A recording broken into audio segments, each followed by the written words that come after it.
یعنی وہ آئینی ترمیم کے ذریعے ہو یا قوانین کے ذریعے ہو کہ بھائی بلدیاتی ادارے پاورفل ہوں صحیح، اور اسٹیبلشمنٹ کے ساتھ انڈرسٹینڈنگ ہو. انڈرسٹینڈنگ سے مراد یہ نہیں ہے کہ سول حکومت نہ ہو یا ایک یہ نہیں وہ چاہتے. شہباز شریف اتنی بات وہ سمجھتے ہیں کہ کوئی یعنی ایسی حکومت نہیں جو تابع معمل ہو، بلکہ یہ ہے کہ مفاہمت کی فضا پیدا کی جائے، ملک میں تلخی کم ہو، اور اصل چیز تو اصول اقتدار ہے، اور اقتدار مل جائے اور کل کو موقع ملے تو ان کے بھائی جو ہیں وہ سنبھال لیں اگر جو وہ چاہتے بھی ہیں. لیکن وہ تو ظاہر ہے آسان نہیں ہے، عدالت سے انہیں سزا ہو چکی ہے.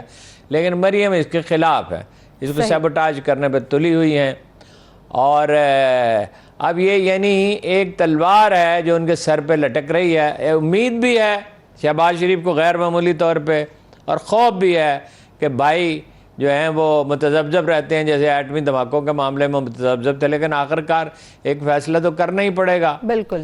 یعنی اس میں نکتہ یہ ہے کہ اب نواز شریف صاحب کو چابی نواز شریف کے پاس ہے.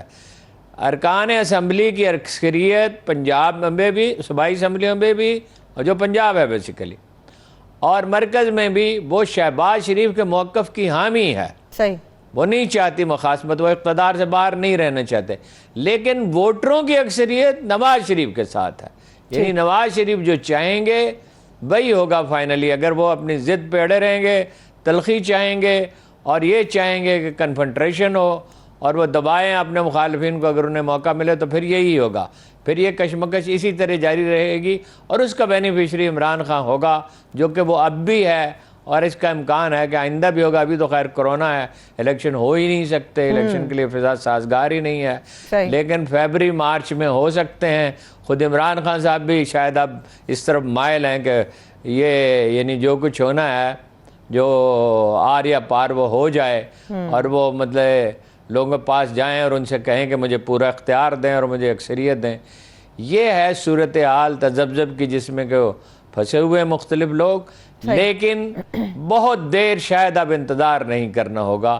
کوئی فیصلہ نواز شریف صاحب کو بھی کرنا ہوگا، شہباز شریف کو بھی کرنا ہوگا، مریم نواز اور ان کے ساتھیوں کو بھی کرنا ہوگا، اسٹیبلشمنٹ کو بھی کرنا ہوگا، باقی پولیٹیکل پارٹیز کو بھی کرنا ہوگا.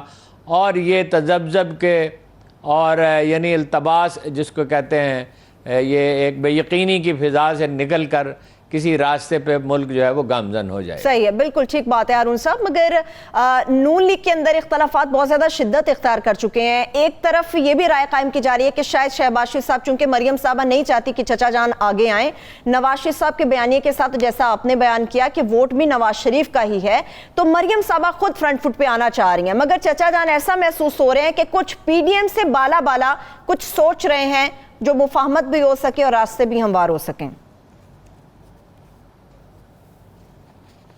نہیں، میری رائے مختلف ہے. میرا خیال ہے وہ پی ڈی ایم کو ساتھ لے کے چلنا چاہتے ہیں.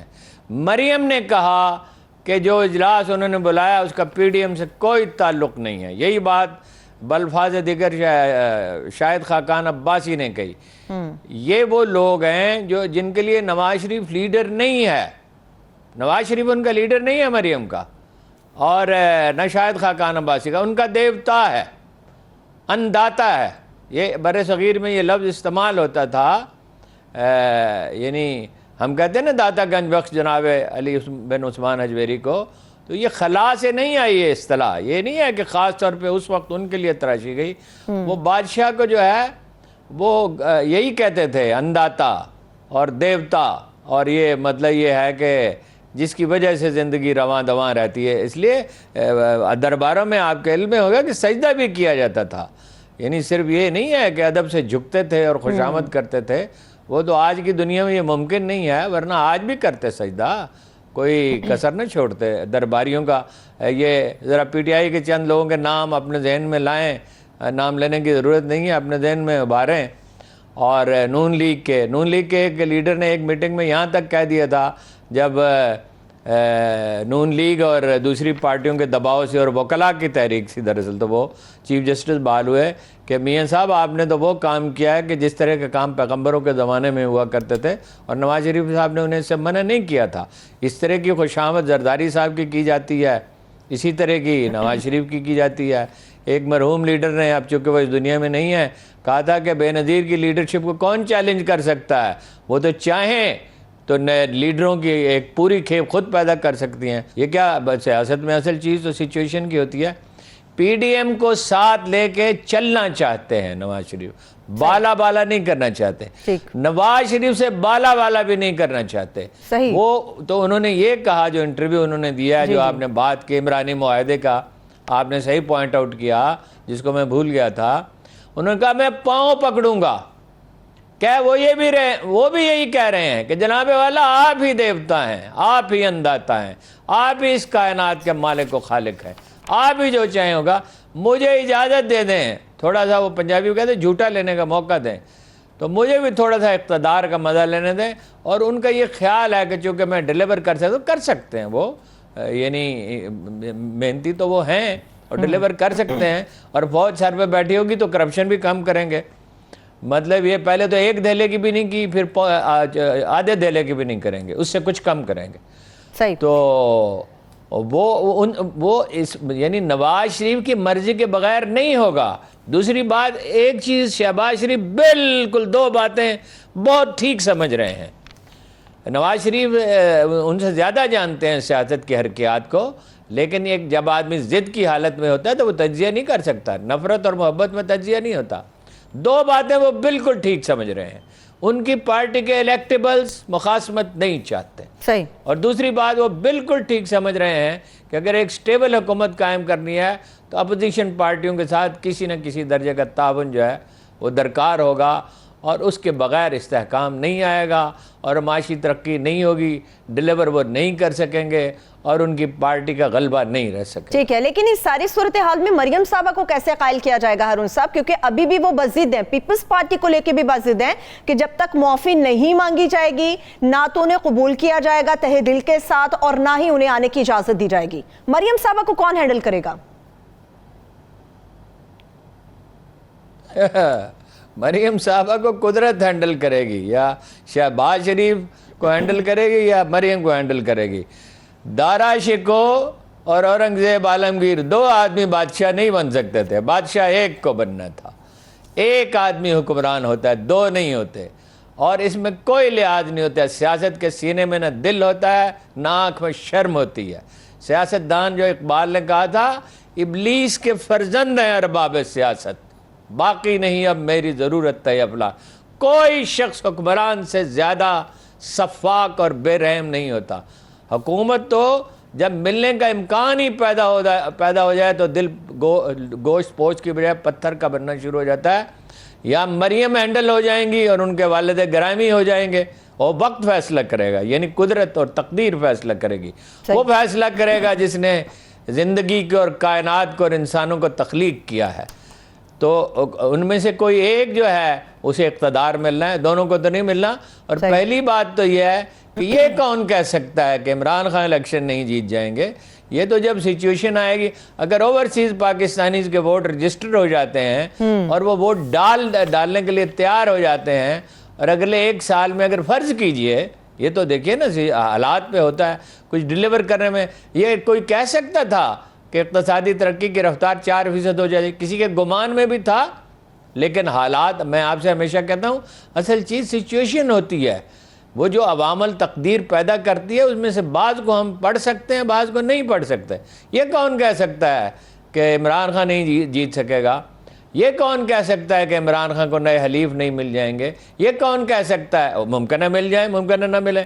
یہ کون کہہ سکتا ہے کہ اسٹیبلشمنٹ اور عمران خان کے درمیان ایک دفعہ پھر پوری طرح انڈرسٹینڈنگ ہو جائے، اور بشرطے کہ وہ کچھ ڈیلیور کرنے کے قابل ہو جائے اور اپنے رویے میں اپنے موقف میں لچک پیدا کرے؟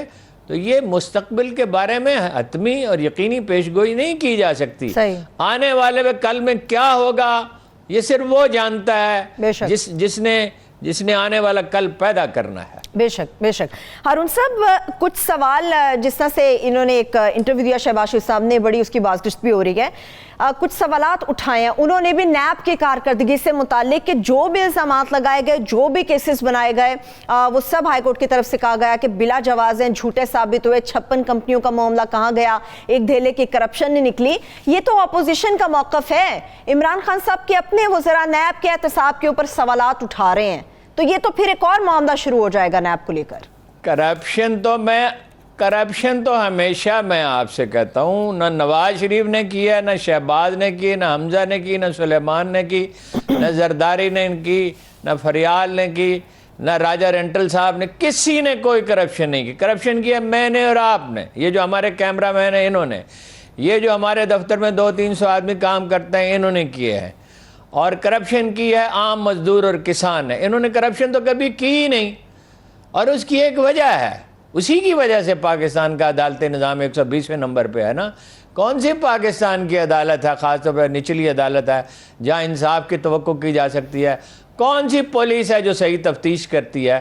جب تفتیش ہی نہیں ہوگی، اور جب رشوت دے کے کاغذات غائب کر دیے جائیں گے، اور جب دفتروں کے دفتر جلا دیے جائیں گے، ضلع کچہری لاہور کی آگ کسی کو یاد ہے کہ اس میں تمام ریکارڈ جل گیا تھا، جس کے بعد آپ یہ طے کر ہی نہیں سکتے ہیں کہ جو زمین ہے شریف خاندان کے پاس 3000 کنال ہے یا کتنی ہے، کہ وہ دراصل کس کی تھی، محکمہ اوقاف کی کتنی تھی، اور لوگوں کی کتنی تھی، اور کس طرح لی گئی تھی، اور بہت سی دستاویزات اس میں غائب ہو گئیں۔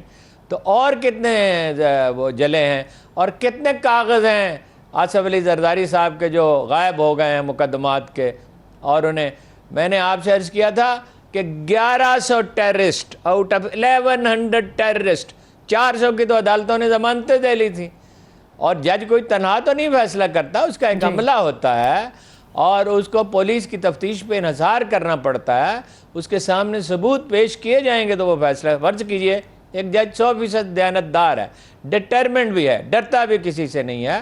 خود رسول اللہ صلی اللہ علیہ وسلم نے فرمایا تھا کہ تم میں سے اگر کوئی مجھے دھوکہ دے کر فیصلہ کرا لے تو اس کا وہ ذمہ دار ہوگا، وہ نہیں ہوگا۔ ظاہر ہے رسول اللہ صلی اللہ علیہ وسلم کو تو دھوکہ نہیں دیا جا سکتا تھا، یہ تو اس کا امکان انہوں نے ظاہر کیا، لیکن یہ ایک اصول انہوں نے بیان کیا کہ دھوکہ دے کے فیصلہ کرایا جا سکتا ہے، اور تاریخ میں اس کی ایک آدھ نہیں درجنوں مثالیں ہیں، بعد میں فیصلے بدلنے پڑتے ہیں، خود ہمارے ہیں اس کی مثالیں ہیں، تو اس کا کیا کہا جا سکتا ہے، اس بارے میں تو کوئی حتمی رائے نہیں دی جا سکتی۔ صحیح ہے، ٹھیک ہے، لیکن ہارون صاحب آپ نے جو پراپرٹیز کے حوالے سے بات کی ہے، شہباز شریف صاحب کہتے ہیں کہ سیاست میں قدم رکھنے سے پہلے ہمارے والد کی فیکٹریز تھی، ہمارے پاس پیسہ تھا، ہمارے پاس پراپرٹی تھی، تو اس قسم کا سوال کرنا ہے کہ اقتدار میں بھی تھے آپ لوگوں نے کاروبار کیا، پراپرٹی بنائی، تو یہ سوال پوچھنا ہی ناجائز ہے۔ نہیں، شہباز شریف صاحب نے دراصل جو فکرہ کہا تھا یہ تو انہوں نے اب کہا، انہوں نے کہا میں غریب باپ کا بیٹا، مجھے اس پہ فخر ہے،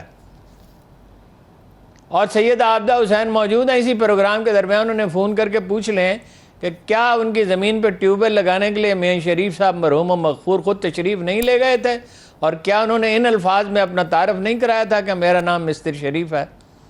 تو ارب پتی وہ کب تھے؟ دوسری بات یہ ہے کہ دنیا میں وہ کون سا ملک ہے سوائے وہاں جہاں بادشاہتیں ہیں اور عوام کو حق حکمرانی میں عوام کا کوئی حصہ نہیں ہے، کون سا حکمران ہے جسے کاروبار کرنے کی اجازت ہے؟ حکمران اگر کاروبار کرے تو پھر اس کے لیے قانون بنا دینا چاہیے، تھانے میں ریسٹورنٹ کھلنے چاہیے، تھانے میں کپڑے کی دکان ہونی چاہیے، تھانے میں دوسرے کاروبار ہونے چاہیے، اور تحصیلدار کا بھی اسی طرح کاروبار ہونا چاہیے، ڈپٹی کمشنر کا بھی ہونا چاہیے، ایس پی پی کا بھی ہونا چاہیے، چھوٹا سا ڈی ایس پی کا بھی ہونا چاہیے، اور کمشنر کا بھی ہونا چاہیے۔ اس سے تو خلق خدا کو بڑی سہولت ہو جائے گی۔ اگر وزیر اعظم کاروبار کر سکتا ہے تو وزیر اعلیٰ کو بھی اجازت ہونی چاہیے، وزراء کا بھی ہونی چاہیے، ارکان، بلکہ ان کے لیے مراعات کا اعلان کرنا چاہیے۔ وہ صدر صاحب، یہ عارف علوی صاحب کو اجازت ہو کہ وہ اب دفتر میں شادی کی تقریبات منعقد کریں، تو باقی جگہ پہ تو 3-4 لاکھ روپے دینے پڑتے ہیں، تو وہاں تو لوگ 1 کروڑ روپے، 2 کروڑ، 10 کروڑ دینے کے لیے تیار ہو جائیں گے، تو بڑی آمدن ہو جائے گی، اور اس سے بڑی ملک کی معیشت جو ہے وہ چل پڑے گی۔ یعنی آپ کا 4-5 ہزار روپے کا